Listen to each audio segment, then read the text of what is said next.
most successful political assassination of our time, maybe even of all time. It would make it up there. Show today with breaking news out of Japan. Former Prime Minister Shinzo Abe has died in the hospital after being shot. Investigation into the assassination of former Japanese Prime Minister Shinzo Abe. Prime Minister's association with a religious group he blamed for his mother's financial ruin. A nation in shock. The longest-serving Prime Minister in Japanese history assassinated while giving a public speech. Nothing like this has happened in the country since 1936. An event no one expected would ever happen again. What was first assumed to be a politically motivated attack was later clarified to be something else entirely. The man who pulled the trigger calmly shared his story. This was not about politics. Instead, it was about religion, or what some would instead call a cult. The Unification Church. A young man blamed the organization for a ruined life. This young man grew, and so too did his hatred for those who he deemed responsible. And like, that's crazy. They literally, the Japanese people were straight up like, hold up, hear him out though. Like, he killed the former prime minister and the nation of Japan. The Japanese people were like, let him cook because he's kind of not wrong. Like, that's what they said. They literally were like, oh, I'm sorry, you want to pay fucking state funds for a funeral? Not on my watch, motherfucker. I've never seen that. That's insane. Until one day, he enacted his revenge. Shinzo Abe, born 21st of September 1954, was a polarizing figure throughout his long political career. A staunch conservative whom was often described by detractors or opponents as a right-wing Japanese nationalist. Despite he managed to do what no other Japanese politician had done before him. Taking office first in 2006, Shinzo Abe resigned just a year later. I mean, it's wild that, like, people are like, oh, was Shinzo Abe right-wing? It's like, bro, he is a war crime denier, okay? People forget, like, Holocaust isn't the only place where war crimes happen, okay? Like, Holocaust isn't the only place where genocides happened, even during World War II. Like, that it doesn't get more fucking far right than that. You know what I mean? Citing health concerns. In September of 2012, he made a return to the spotlight as the re-elected leader of the LDP party and defeated their opponent in a 108-89 vote to yet again become Prime Minister. He made many controversial statements throughout his time in office, including that of a revisionist history regarding Japanese war crimes in World War II, which caused tensions throughout the region with China and South Korea. Despite these and many other controversies surrounding his position and policy, Shinzo Abe as Prime Minister managed to beat out oppositions in two more elections, 2014 and 2017, before he elected to resign yet again in 2020 due to... His party is called the Liberal Democrats. Yes, Americans may be shocked to find out, but Lib Dems universally outside of the United States of America, with notable exceptions, of course, are right-wing. Liberal Democrats are right-wing. Even if you look at, like, politics in general, if you look at the political spectrum in the United States of America and compare it to other countries, our liberal Democrats are right-wing too. We don't have health care, man. That is like an unimaginably far-right economic policy position. Okay? To the relapse of those prior health concerns. Despite all the controversy, Shinzo Abe was loved by many within Japan. His legacy is that of complexity and division among all who followed his career. Somewhere along the way, however, Shinzo Abe is accused to have been involved in an organisation that is perhaps more controversial than the peaks and valleys of his political career. Yeah, an organization that our CIA played a role in fucking putting in a position of power in Korea. In the modern world, a charismatic leader can spread their word and gain followers. This can be described in two different ways, depending on a few factors and your perspective on how that group operates. The first is a pejorative term, cult. The second is NRM, or New Religious Movement. The major difference between the two is how are members recruited and treated, as well as with a cult often being more of a social movement versus a purely religious one. Which brings us to the... You mean Japan? No. South Korea, with connections to Japan as well. No, I'm talking Korea, motherfucker. No, we're talking about the Moonies. Okay? That is the Korean cult, the far right Korean cult that we have played a role in. Okay, building out. Now, that is also kind of similar, or not dissimilar, to the liberal democratic development in Japan. Okay? The irony is that, like, there is a connection between the dude who was denying war crimes and comfort women, Shinzo Abe, denying his grandfather's war crimes specifically, right? And the Moonie cult. Both of those formations have Western involvement in them. The Unification Church and where that is classified between these two terms. Originally founded in 1954, South Korea by Sun Myung Moon, the Unification Church is a massive, multifaceted organization that has spread across the globe. Some of the cliff notes as to why some call this organization a cult stems from the original leader Moon and his claim to be the Messiah. He fervently believed that he was the second coming of Christ, and his followers were to not only believe this, but spread the word in hopes of recruiting more people to the church and his cause. Members of the Unification Church are often referred to as Moonies, named of course after their great leader, who is described within the divine principle texts as the one man sent by God to resolve the fundamental problems of human life and the universe. Now, as to how this South Korean organization has anything to do with Shinzo Abe, Japan, and an assassination, all comes down to how exactly the Unification Church is funded. Around 70% of the church's funding comes from the nation of Japan, and particularly what they refer to as spiritual sales. Moonies will research the deaths of Japanese citizens and then travel door to door claiming to be in contact with the recently deceased loved ones of families they are targeting. The claim is that if the family does not give money to the church, the deceased will not find them. What PKK terror attack? PKK terror organization attack on France? What? Wasn't it like a far-right French nationalist who attacked a bunch of Kurdish people?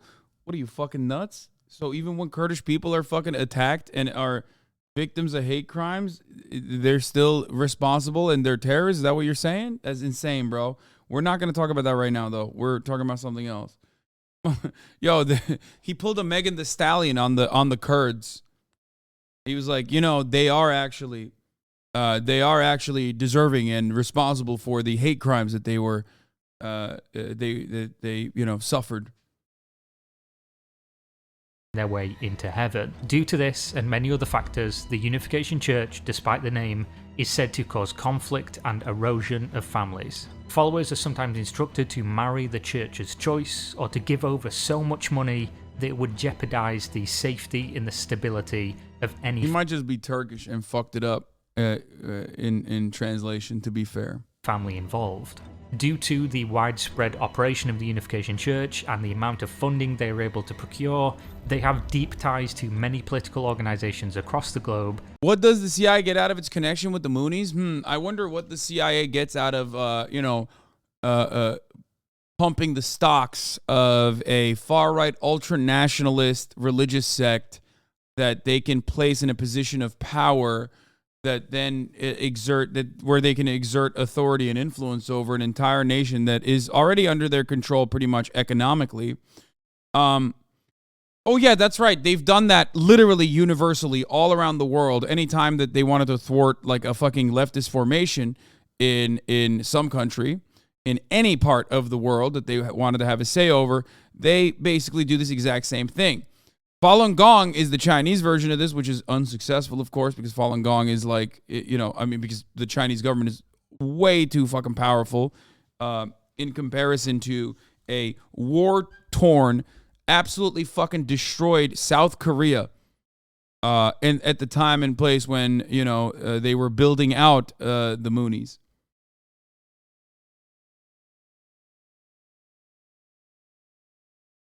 and have been involved in policy, either publicly or privately, in many, many countries.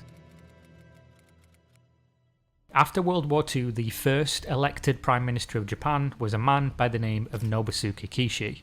As Prime Minister, he assisted in bringing the Unification Church to Japan. Nobusuke Kishi had a son by the name of Shintaro Abe, who became Japan's foreign minister. He, of course, was also heavily involved with the church, and as you would have guessed, Shinzo Abe is the son and grandson of these two men.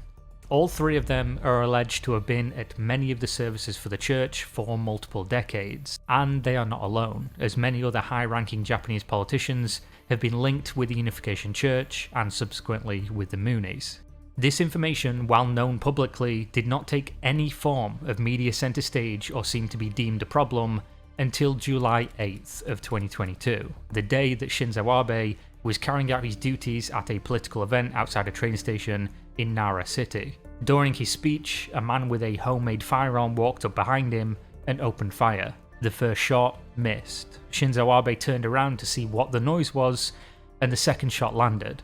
The suspect was arrested immediately and taken for questioning, which is where he calmly revealed the reason for the day's events. Tetsuya Yamagami was born September 10th, 1980 in a privileged household. His grandfather on the maternal side owned a local construction company, which his parents of course helped to run, and the family was generally quite affluent in the area. Tragedy struck early in Tetsuya's life. He said, motherfucker got taken out by a thingamabob. It's true though. It's not even a blunderbuss. You know what I'm saying? That shit was like, I mean, that's crazy. How is his hairline so good for his age? First of all, you don't know that, okay? Especially Japanese people love doing the hiding the hairline thing sometimes, okay? It's a universal problem that all men face. Turks, Japanese people all around the fucking world. You just got caught because he just like pulls it in front. You have no idea how bad that shit looks if he pulled it back.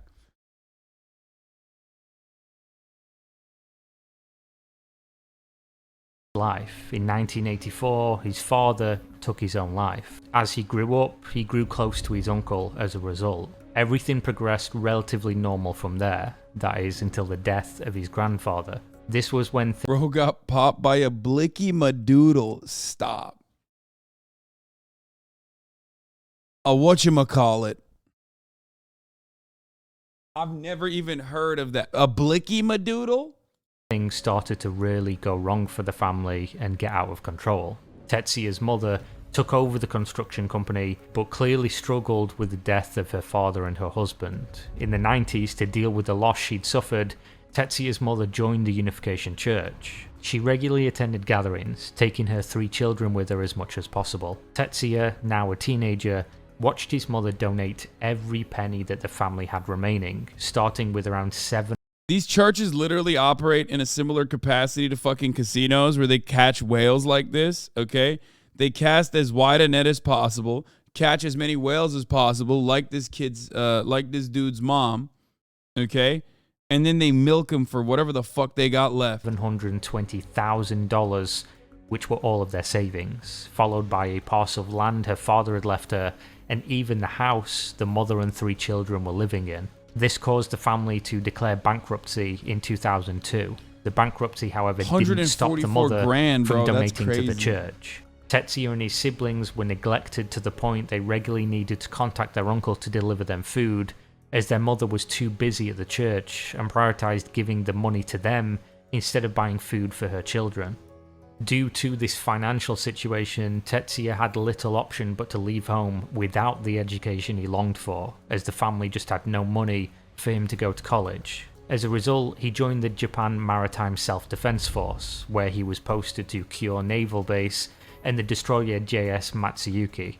3 years later, in 2005, he attempted to take his own life so that his siblings could collect his life insurance policy. Things were just that bad.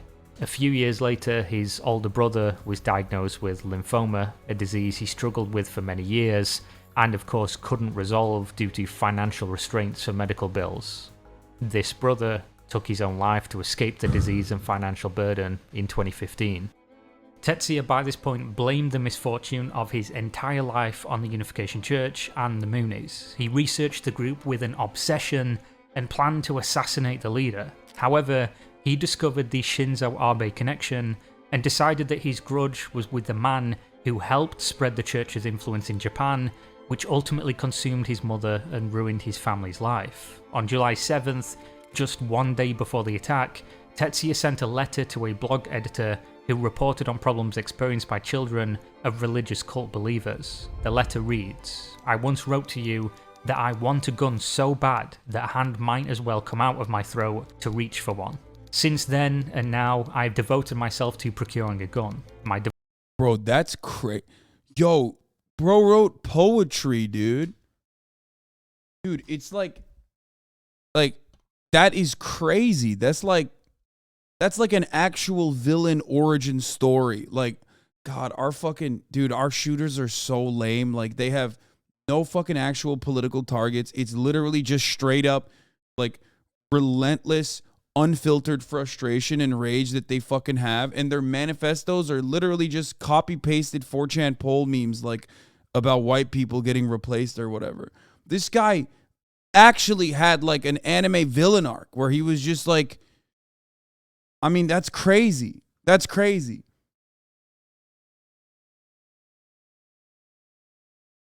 Devotion resembled that of the Unification Church followers, who discard all but their entire life in the name of a false god. My fateful encounter with the Unification Church goes back about 30 years. My mother, since having entered the religion, wasted over 100 million yen, our family's collapse, bankruptcy.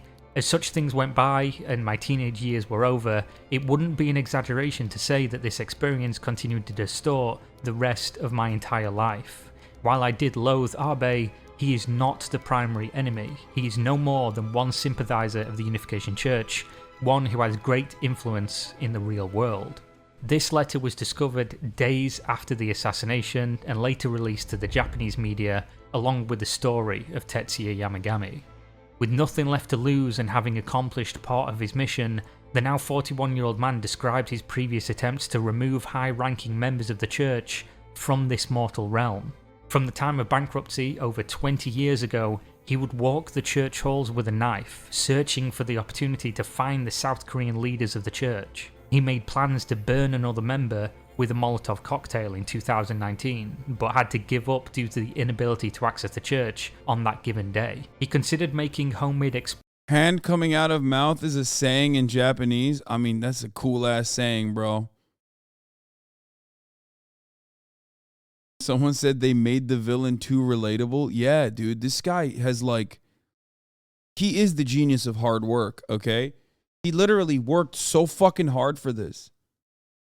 Like, half the mass shooters are just like, they're just like directing their frustration after like a store purchase gun that they fucking got a week prior on whoever the fuck they want to. You know what I mean? This guy was like letting it cook, okay? This guy was sitting in the kitchen cooking up fucking schemes. Not even saying it's a scheme is like undermining what he was trying to do here.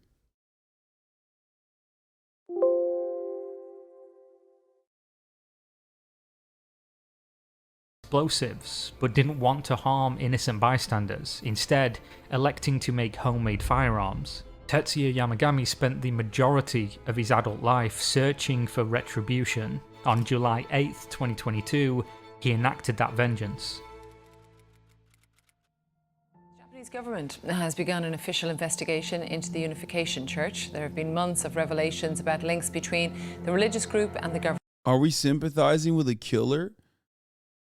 No, of course not. But also, having said that, it's just, I'm just looking at this situation as objectively as I possibly can. Liberal Democratic Party.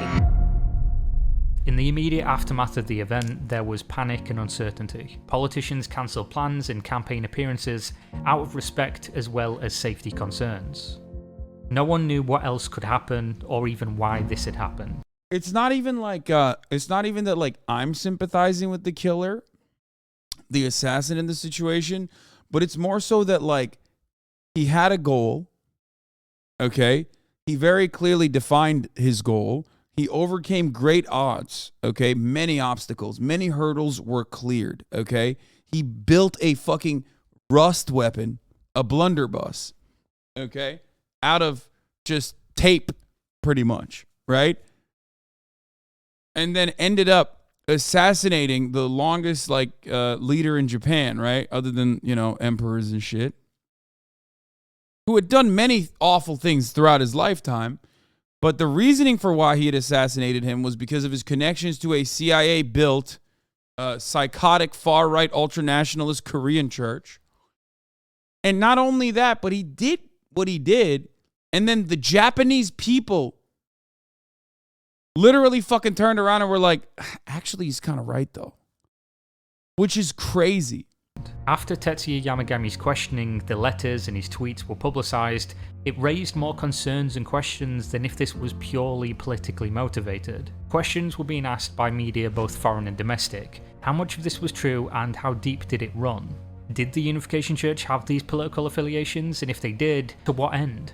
In a surprise, the Unification Church did confirm the story, though they left out key details. A representative confirmed the Yamagami family were part of the church for that period of time, and that they donated money, but didn't confirm a dollar value. They also denied that Shinzo Abe was involved with them, just that he gave friendly speeches. This is what a leftist terrorist is, and is very much more dangerous than the right, but look how much suffering he had to sustain to get to this point and still didn't want to kill innocent people. That's crazy. Yeah. For their affiliated organizations.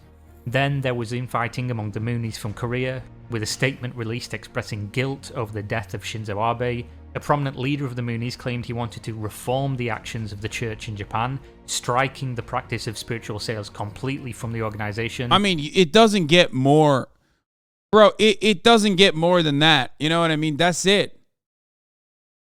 More dangerous? No, he means more dangerous. Like, this is why leftist radicals are more dangerous, in the sense that their cause is just, is what he was trying to say. In a lot of instances, leftist radicals are more dangerous as a consequence of their cause reaching public support relatively quickly, because it is oftentimes hyper-focused on people who are vilified. You know what I mean? And more effective, I guess. And it was so effective. That's why I'm saying this is perhaps the most effective political assassination of our time. Like, literally, he killed a fucking long-term leader in Japan. We're looking at it from America, not really fully understanding not fully grasping the situation. But like, I've never seen an instance where like a fucking political leader gets assassinated, and then the public overall is like, I kind of see the points. I kind of understand why this guy did it. You know what I mean?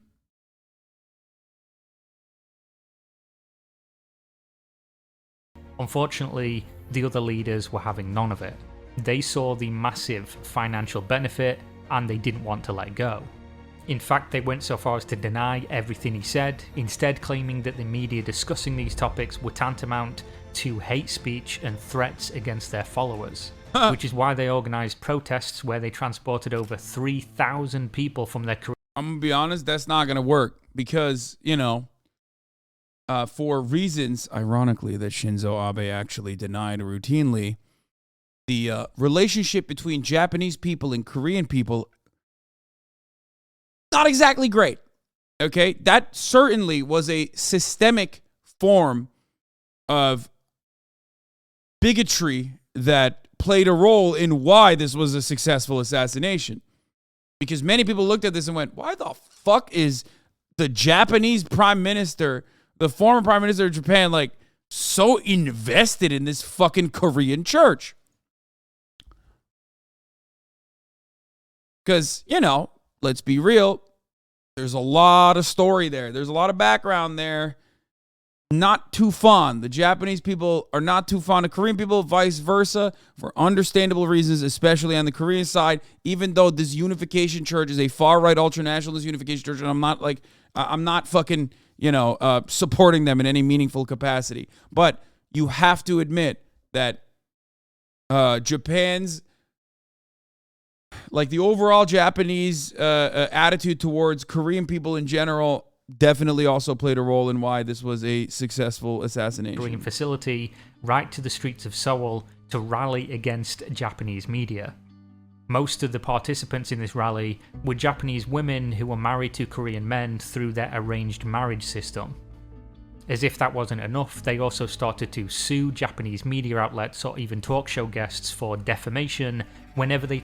And also, as we all know, in Japan, you can sue someone for defamation even if they are truthful. Fun fact for everybody who doesn't know, let's say someone's a pedophile, okay? Let's say there's a pedophile in Japan, and someone goes on a media show and goes, that guy's a pedophile, okay? And I'm not talking like, you know, that guy watches lolly shit, which I think you should be able to call someone a pedo for that, especially if they're being really weird around children, okay? I'm talking like straight up. You say someone is like a convicted pedophile, you say that on TV, you can still get successfully sued in Japan, okay? Like, straight up. It's crazy, okay? That's a crazy thing. Wild. He talked about the assassination potentially being linked to the Unification Church. In Japan, on a political level, the leader of the LDP reshuffled his cabinet with the aim to closely examine each member for any affiliation to the Moonies, though only after massive percentage drop-offs in the party's approval ratings. On a civil level, reports and studies started to surface that showed close to $40 million reported as damages from over 400 victims of the church from the year 2017 until 2020. The reason the lawyers reported this money as damages is that the victims claim to have been coerced into donating the money under false pretense.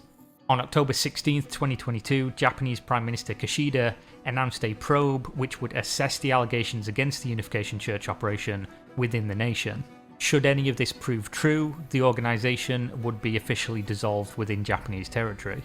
Which brings us to the public's reaction. To some, Tetsuya Yamagami was deemed a hero, a fighter of freedom, and hailed as an icon. T-shirts were sold in his name. People like that wasn't like that's not a small percentage of people. It wasn't like, lol, like we're riding for some fucking mass shooter, like in the way that, like, you know, edgelords try to, like 4chan tries to in America.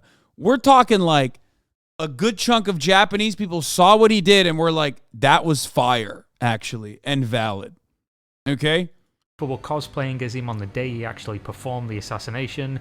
Movies were released detailing his life on the day of Shinzo Abe's funeral. Petitions were filed to drastically reduce his sentence, and there was widespread support for his actions.